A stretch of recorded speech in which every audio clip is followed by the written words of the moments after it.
हमारी जान बचती है, जान। 15 अगस्त आप सबको पता है, ये हमारे देश के लिए, प्रत्येक व्यक्ति के लिए क्यों महत्व है। क्योंकि जब अंग्रेजों के साथ हमारे देश के वीरों ने, योद्धाओं ने, शहीद भगत सिंह, राजगुरु सुखदेव सिंह, चंद्रशेखर आजाद, राजगुरु सुभाष चंद्र बोस, पंडित जवाहरलाल नेहरू, भाई डॉक्टर वल्लभ भाई पटेल, डॉक्टर भीमराव अम्बेडकर जी, जिन्होंने इस देश को आजादी दिलाने में आज है भूमिका निभाई थी।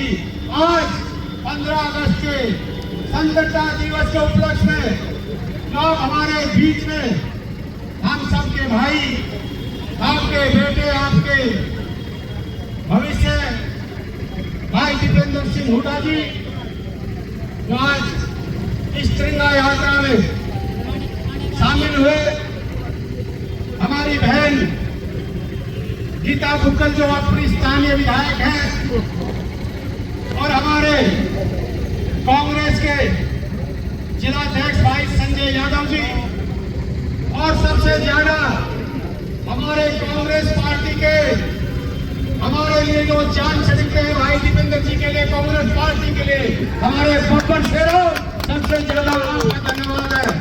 जो आज आप लोगों ने अपने तिरंगे की शान में अपना पसीना, जो हमारे शहीदों ने हमारे देश के लिए खून बहा था, फांसी का फंदा चुका था, आज उनकी याद में आप लोगों ने, जो मातृशक्ति ने भी, युवा साथियों ने भी, कांग्रेस के तमाम जिला के सारे वरिष्ठ नेता है, बैठे का नाम लूंगा तो कोई रह जाएगा, मैं सबका, सब साथी हमारे सब नेताओं का मैं नीचे भी ऊपर भी सबका भी मैं धन्यवाद करता हूँ।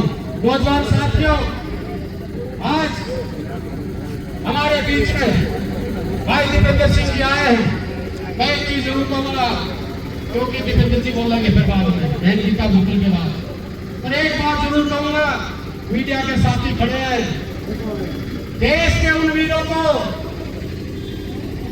जो असली इस देश के हीरो हैं, जो असली नेता हैं, हमारे जैसे तो शायद हम अपने आप को नेता नहीं कहते, हम तो एक वर्कर हैं, एक पार्टी के कोई नुमाइंदा हो सकते हैं, कोई एमपी, एमएलए, मुख्यमंत्री हो सकता है, पर असली हीरो हमारे देश के, जिन्होंने आज हमारे सामने शहीद भगत सिंह, राजगुरु सुखदेव सिंह, सुभाष चंद्र बोस है, जिन्होंने हमारे देश को आजादी दिलाई थी।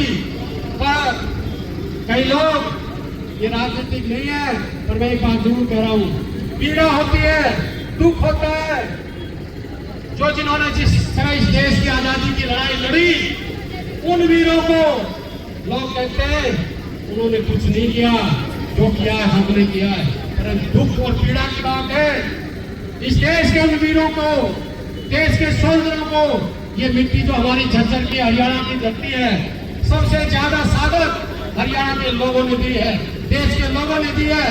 पर कुछ लोग हमारे सादतियों का, हमारे जो वीर सैनिक थे जिन्होंने देश को आजाद कराया, उनको नीचा दिखाने का काम करते हैं। पर आज असली जो हमारे देश के हीरो हैं, मैं अपनी तरफ से, कांग्रेस पार्टी की तरफ से, सारे साथियों की तरफ से उनके चरणों में नतमस्तक हो गए, उनको बारंबार प्रणाम करता हूँ। और ये शपथ लेते हैं आज, पहले भी ये जो हमारे वीरों ने हमारे को आजादी दिलाई थी, हर उस वर्ग की, गरीब की, मजदूर की, पिछड़ों की, युवाओं की, आदिवासी, दलित भाई, कोई भी समाज का होगा, भाई दीपेंद्र सिंह हुड्डा जी के नेतृत्व में हर उस आवाज को उठाने का काम करेंगे। और जिस प्रकार से अंग्रेजों के आंखों में आंख डाल के शहीद भगत सिंह, राजगुरु सुखदेव सिंह ने अपनी लड़ाई लड़ी थी, हम भी इस सरकार के खिलाफ आंखों में आंख डाल के आपकी लड़ाई को लड़ने का काम करेंगे। के अवसर पर हमारे बीच में उपस्थित हमारे बहुत ही संघर्षशील, जुझारू हमारे सांसद भाई दीपेंद्र हुड्डा जी, हमारे बीच में बागली से हमारे बहुत ही जुझारू विधायक हमारे भाई कुलदीप बस जी, हमारे जिला के प्रधान संजय यादव जी उपस्थित, यहाँ पर हमारे सभी ब्लॉक अध्यक्ष, कांग्रेस पार्टी के सभी वरिष्ठ हमारे साथीगण, हमारी बहनें, आप सबको आज इस देश के महान पर्व स्वतंत्रता दिवस की बहुत बहुत बधाई और शुभकामनाएं। हम आज इस दिन पर सभी स्वतंत्रता सेनानियों को, महान नेताओं को, सभी शहीदों को, ज्ञात और अज्ञात हमारे सभी महान व्यक्तियों को, जिनकी वजह से हमारा देश आजाद हुआ है, आज इस पावन पवित्र अवसर पर उनको अपनी ओर से श्रद्धा के सुमन अर्पित करते हैं और उनको नमन करने का काम करते हैं। मैं बधाई देना चाहूंगी, आज जिस प्रकार से हमने सबसे पहले बाबा साहेब भीमराव अम्बेडकर जी के चरणों में नमन करते हुए इस यात्रा की शुरुआत यहाँ से करने का काम किया और शहीद भगत सिंह जी के चरणों में नमन आकर हमने इस यात्रा को यहाँ पर समाप्त किया। केवल आज ही के दिन नहीं, बल्कि हमें हमारे सभी महान नेताओं को, चाहे वो हमारे Mahatma Gandhi ji, father of the nation, चाहे पंडित जवाहरलाल नेहरू जी, चाहे हमारे सरदार वल्लभ भाई पटेल, चाहे सुभाष चंद्र बोस, चाहे हमारे अम्बेडकर जी, चाहे शहीद भगत सिंह राजगुरु और सुखदेव, हमें सबको याद करना होगा और हमें वो भी दिन याद करना होगा कि किस तरह से हमारे लोगों ने लड़ाई लड़ते हुए, बलिदान देते हुए देश को आजाद करने का काम किया है।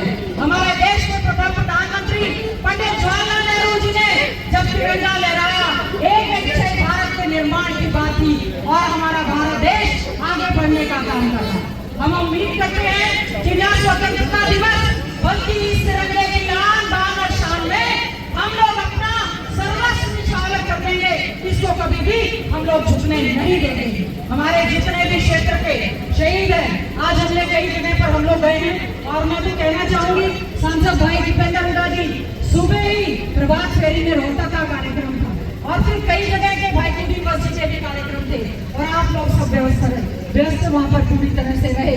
हम तो कहना चाहते हैं, हमारा देश जो दुनिया की सबसे बड़ा लोकतंत्र है, अगर वो देश चलेगा तो वो संविधान के हिसाब से चलेगा, संवैधानिक व्यवस्थाओं के हिसाब से चलेगा और जो हमारे संविधान निर्माताओं ने शिक्षा की बात कही उसके हिसाब से चलेगा।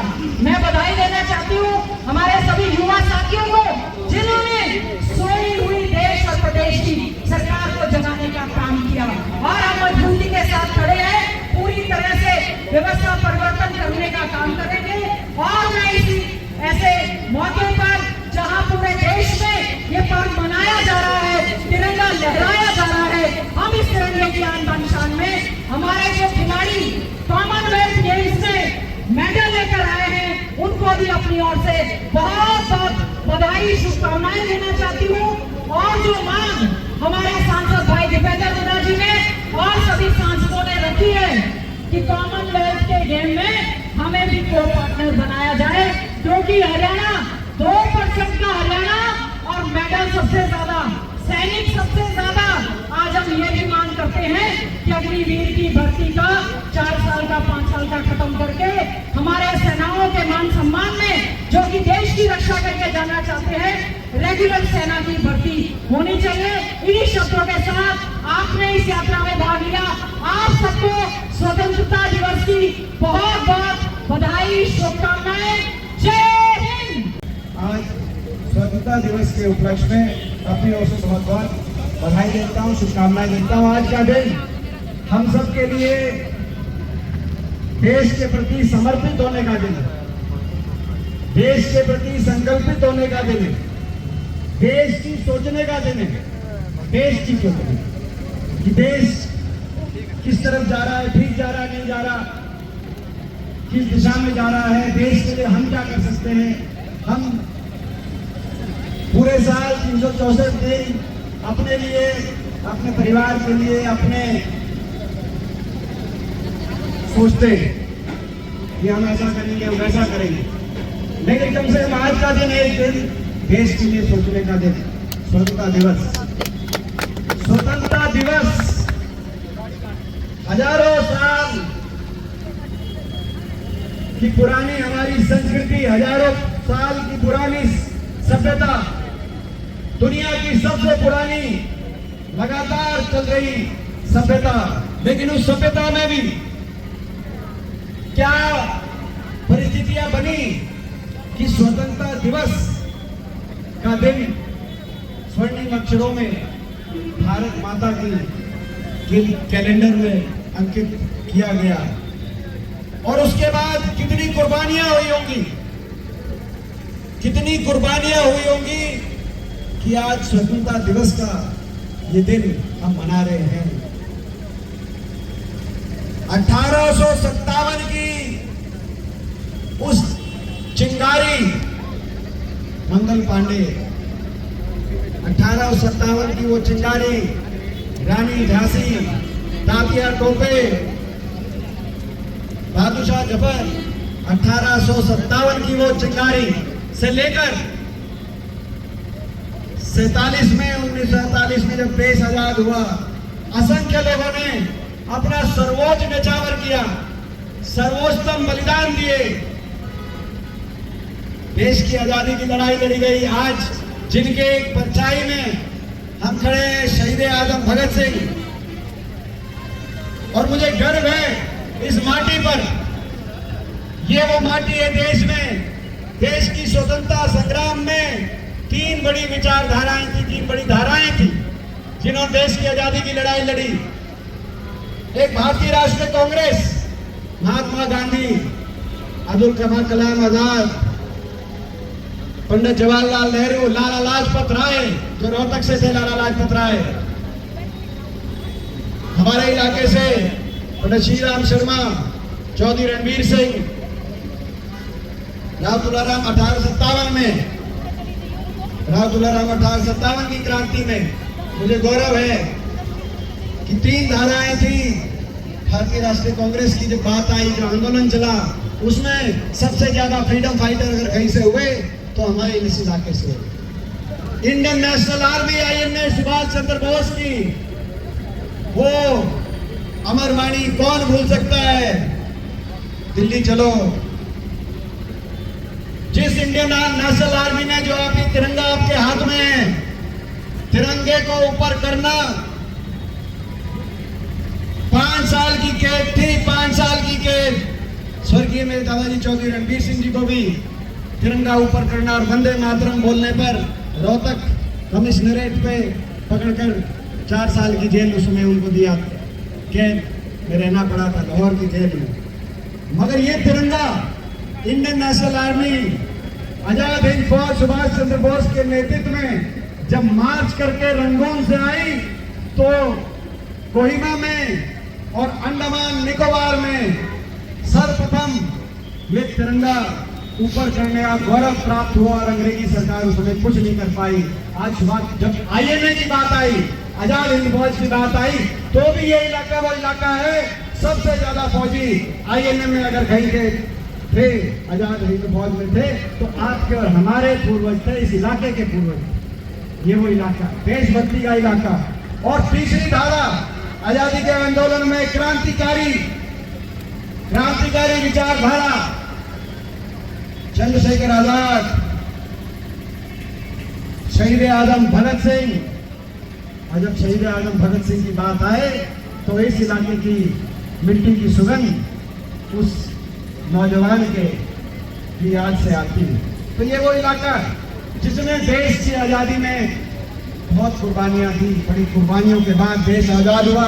और उसके बाद ये वो इलाका है जिस इलाके ने देश की उस आजादी को कायम रखने के लिए 1947 से लेकर आज तक भी, अगर कोई एक इलाका है जिस इलाके में हर परिवार में, अगर पूरा परिवार लेने पर दादा तक कोई ना कोई फौज में मिल जाएगा और हर गांव में कोई ना कोई शहीद मिल जाएगा, अगर कोई इलाका है तो देश में, मैं कोने कोने में घूमा हूं, देश में दूसरा कोई इलाका नहीं मिलेगा, तो ये इलाका मिलेगा। तो देशभक्तों का इलाका है। तो आज हम देश को याद करें, लेकिन जब देश को याद करते हैं तो बड़ा सही कह रहे थे कुलदीप जी कि बड़ी तकलीफ होती है कि आज के 12 साल से जो सरकार है, इस सरकार ने देश के साथ न्याय नहीं किया। आज स्वतंत्रता दिवस है, हम देश को याद करते हैं तो देश की सरकार का हिसाब भी दिल के अंदर आता है। और इनका हिसाब ये है 12 साल की सरकार का रिपोर्ट कार्ड ये है जो अखबारों में गोदी मीडिया में छपे हुए इश्तिहार है, वो इनका रिपोर्ट कार्ड नहीं है, वो तो कोई झूठ है। असली रिपोर्ट कार्ड ये है कि 12 साल के बाद देश का हमारा भविष्य, हमारे नौजवान, हमारी जेनजी सड़कों पे और चौराहे पे देश में आ गई कि हमारा भविष्य का क्या होगा। हमारा भविष्य चौपट कर दिया 12 साल की आपकी सरकार ने।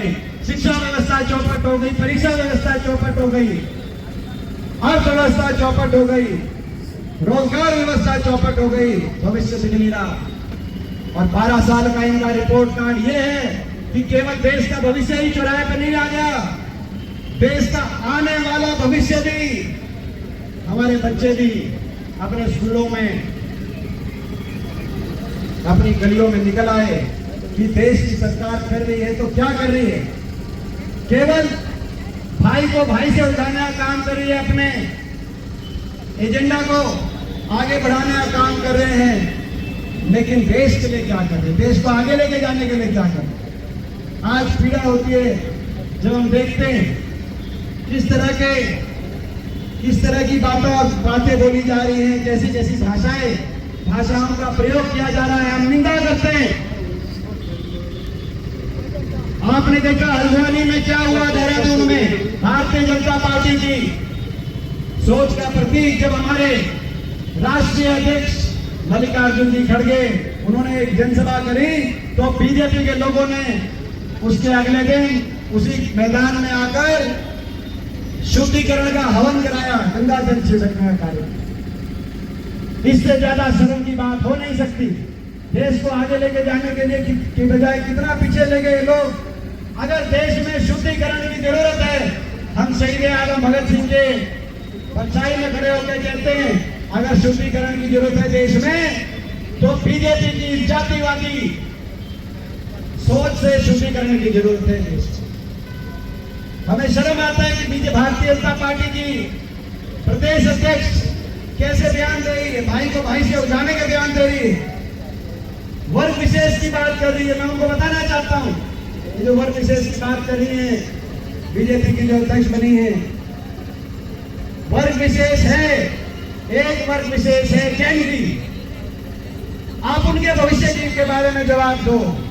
12 साल में आपने उनका भविष्य चौपट कर दिया, उस बारे में जवाब दो। मगर आप केवल भारत माता की संतानों को आपस में उलझाने लगे हो। भारत कैसे मजबूत होगा? स्वतंत्रता संग्राम में अगर सब एक मिलके नहीं लड़े होते, अंग्रेज के डिवाइड एंड रूल के फॉर्मूले को फेल ना करते हैं, मिलके नहीं लड़े होते, तो आज स्वतंत्रता दिवस हमारे देश के दुनिया की सबसे पुरानी और गौरवशाली सभ्यता के इतिहास में ये गौरवशाली दिन हमें नहीं मिलता। जब एक होकर लड़े तब किसी की हिम्मत नहीं हुई, मगर जब आपस में आप भारत माता की संतानों को आपस में उलझाकर अपनी राजनीति करना चाहते हो और अपने आप को देशभक्त बताते हो, देश तब मजबूत होगा जब सब साथ चलेंगे। सबका योगदान है इस मिट्टी में और सब साथ चलेंगे तो देश को मजबूती से आगे लेके जाएंगे। कितनी यात्राएं झेली होंगी उन पीढ़ियों ने जिन्होंने देश को आजादी दिलाई। मुझे अभी भी याद है जब मैं छोटा सा था तो अपने दादाजी के पास बैठता था, उनसे आजादी के आंदोलन की कहानी किससे सुनता था। तो जब मेरे को थोड़ा विवेक आया, जब मेरे को समझ आई, तो मैंने एक दिन दादाजी से पूछा, मैंने नोट किया कि पापा तो जब शेर बनाते हैं तो शीशे में देख के शेर बनाते, मगर दादाजी जब शेर बनाते थे तो बिना शीशे के बैठे बैठे यूं बना लेते थे। तो मैंने दादाजी से पूछा कि दादाजी पापा तो शीशे में देख के बना हुआ है, आप तो बिना शीशे के बनाने लग रहे हो। तो दादाजी ने कहा कि दीपू बेटे अंग्रेजों की जेलों में शीशे नहीं हुआ करते। कितनी यातनाएं झेली होंगी उन लोगों ने, असंख्य करोड़ों देशवासियों ने। उनको नहीं पता था कभी देश आजाद होगा कि नहीं होगा। उन्होंने तो अपनी जवानियां कुर्बान कर दी थी क्योंकि कहते थे ब्रिटेनिया साम्राज्य का सूरज कभी छुपेगा नहीं। उन्होंने तो केवल एक भावना से कि देश आजाद हो, देश आगे बढ़े और सारे मिलकर साथ चले। किसी ने नहीं देखा शहीद भगत सिंह जी का क्या धर्म था, किसी ने नहीं देखा लाला लाजपत राय का क्या धर्म था, किसी ने नहीं देखा शहीद मदन लाल ढींगरा जी का क्या धर्म था, किसी ने नहीं देखा गांधी जी, मौलाना आजाद, सुभाष चंद्र बोस, ये तो आजाद हिंद फौज का इलाका आईएनए का, आईएनए की 4 रेजिमेंट थी, 4 रेजिमेंट। ये इतिहास बदलना चाहते हैं, कहते हैं कि नेहरू जी और सुभाष चंद्र बोस के बीच में वो आपस में उनके बीच में टकराव था। सुभाष चंद्र बोस जी ने जब आईएनए का गठन किया, रास बिहारी बोस रंगून में 4 रेजिमेंट बनी आईएनए की। उन 4 रेजिमेंट का क्या नाम था? Gandhi regiment, Nehru regiment, Maulana Azad regiment और जो महिलाओं की रेजिमेंट थी रानी लक्ष्मीबाई रेजिमेंट। ये 4 रेजिमेंट थी। इन 4 रेजिमेंट में किसी ने नहीं देखा उस समय हमारे पूर्वज जब आईएनए में भर्ती होने गए अंग्रेजों से लड़ने कि मौलाना आजाद कौन सी जाति धर्म के थे, किसी ने नहीं देखा। एक देशभक्ति का भाव। आज हमें वो आदर्श याद, क्योंकि इन्होंने तो देश का बहुत सत्यानाश कर दिया इन 12 साल में। तो आज हम संकल्प लेते हैं कि जो वो लॉ चली थी उस लॉ को लेके लड़ाई लड़ते रहेंगे। और ठीक कह रहे थे हमारे भाई जगदीश जी ने जो कहा, 8 से 8 मिलाकर, 8 से 8 मिलाकर लड़ाई लड़ेंगे, पलक भी नहीं झपकाएंगे। अभी आपने देखा होगा संसद में पूरे सत्र, पहला सत्र था, ना प्रधानमंत्री जी सदन में आए और ना गृह मंत्री जी। और आखिरी दिन आए, गृह मंत्री जी जब आखिरी दिन आए तो जैसे आंख में आंख मिली सदन में, वंदे मातरम के गायन पे आए थे। तो आखिरी दिन आते ही कहा कि हुड्डा जी आप बहुत शोर मचाते हो, आंख में आंख डाल के गाड़ी अपने सिद्धांतों के लड़ रहे हैं, आदर्शों से लड़ रहे हैं। वंदे मातरम, मुझे खुशी है इस बात की, ये तिरंगा, क्योंकि एक जब लड़ाई लड़ रहे थे क्रांतिकारी, जब लड़ाई लड़ रही थी आईएनए, आजाद हिंद फौज, जब लड़ाई लड़ रही थी भारतीय राष्ट्रीय कांग्रेस, तो एक संगठन ऐसा भी था जो आज सत्तारूढ़ दल से जुड़ा हुआ संगठन है, जो ना वंदे मातरम की बात करता था न तिरंगे की बात करता था, जिनके मुख्यालय पे 2001 तक तिरंगा फहराया भी नहीं गया था। आज वंदे मातरम पे प्रताप, आज वंदे मातरम पे संसद में हमें उपदेश दिए जा रहे हैं। मैं बताना चाहता हूं बीजेपी वालों को, तो 1901 का अखिल भारतीय कांग्रेस कमेटी का वो अधिवेशन, भारतीय राष्ट्रीय कांग्रेस का वो अधिवेशन, जिसमें रविंद्रनाथ टैगोर ने बंकिम चंद्र चट्टोपाध्याय द्वारा अंकित वंदे मातरम का गायन किया और कांग्रेस ने उसको, उस वंदे मातरम के गीत को अपना राष्ट्रगीत के रूप में उसी अधिवेशन में स्वीकार करना काम किया। ये एक 1901 में हो गया, ये 1901 में हो गया था। वंदे मातरम पे तो सजा थी, तिरंगे पे तो सजा थी। आपने वंदे मातरम भी नहीं गाया, आपने तिरंगा भी नहीं उठाया, लेकिन कोई बात नहीं। लेकिन आज खुशी है, आज कम से कम इनको तिरंगे की याद आई है, आज इनको वंदे मातरम की गायन की याद आई है। लेकिन उसके भाव को भी समझे, सबको, 36 बिरादरी, हर धर्म, सबको साथ लेकर देश को आगे बढ़ने की सोच भी उस वंदे मातरम, उस तिरंगे के पीछे जो है, उसको भी ये अपनाएं तो सार्थक रूप से वंदे मातरम की बात होगी। इनको हम कहना चाहते हैं। आखिर में मैं एक बात जरूर कहना चाहता हूँ, क्योंकि पार्लियामेंट का सेशन चल रहा था, उसके बाद परसों सेशन खत्म हुआ है। अभी कहा कुलदीप जी ने और बहन जी ने कॉमनवेल्थ खेल, कॉमनवेल्थ खेल के लिए मैंने मांग रखी, ये खेल जब लाखों करोड़ों का निवेश होगा, स्टेडियम बनेंगे। देखो 2 खेल हुए आज तक देश में। 1982 में एशियाड हुआ, भारत की राजधानी में हुआ, दिल्ली में, दिल्ली का नक्शा सुधर गया। उसके बाद 2010 में कॉमनवेल्थ खेल, वो भी दिल्ली में हुआ। दिल्ली में हुआ तो भारत देश की राजधानी में हुआ, हम सबकी राजधानी। और 3 तरफ हरियाणा, वहां पे अगर बड़े बड़े स्टेडियम बनते, खेल ढांचा बनता है, तो हरियाणा के खिलाड़ियों को भी मौका मिलता। अब जब बारी आई तीसरी मेजबानी की, तो फैसला कर दिया कि मेजबानी होगी गुजरात में।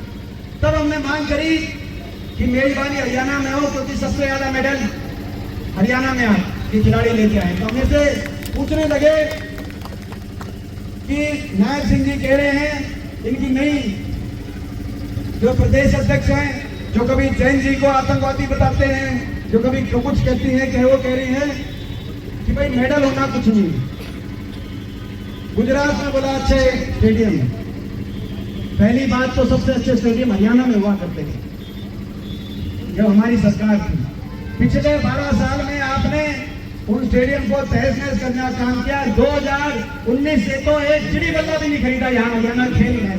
आप तो खत्म करना चाहते हो, लेकिन अगर आपकी बात सही है, वैसे बात सही नहीं है, गुजरात में बुरा हाल है, लेकिन अगर आपकी बात सही है, वहां के स्टेडियम यहाँ से अच्छे हैं, तो आप खुद सोचो, बिना अच्छे स्टेडियमों के अगर हमारे बच्चे सारे मेडल ला रहे हैं, आप अच्छे स्टेडियम बनवाओ यहाँ पर, ताकि हमारे बच्चे और कितने मेडल लाएंगे। केवल मेजबानी का गौरव नहीं होना चाहिए, गौरव इस बात पे होना चाहिए जब पदक तालिका का में सूची आए और भारत देश दुनिया में नंबर 1 पे आए। और दुनिया में नंबर 1 पे भारत देश जब लाखों करोड़ का निवेश करे इस खेल ढांचे को बनाने में, तो हरियाणा में हो, तो मैं समझता हूं उसका पूरी भारतवर्ष की पदक तालिका में सबसे। आप खुद सोचो, अगर बॉक्सिंग का स्टेडियम अगर अहमदाबाद की बजाय भिवानी में बनेगा, तो जब हमारे मुक्केबाज उतरेंगे सारा भिवानी पहुंच जाएगा। आप खुद सोचो, अगर रेसलिंग के खेल अगर झज्जर में यहाँ पे स्टेडियम में हुए, तो सारा झज्जर उतर जाएगा। हमारे पहलवान कितने मेडल लेके आएंगे।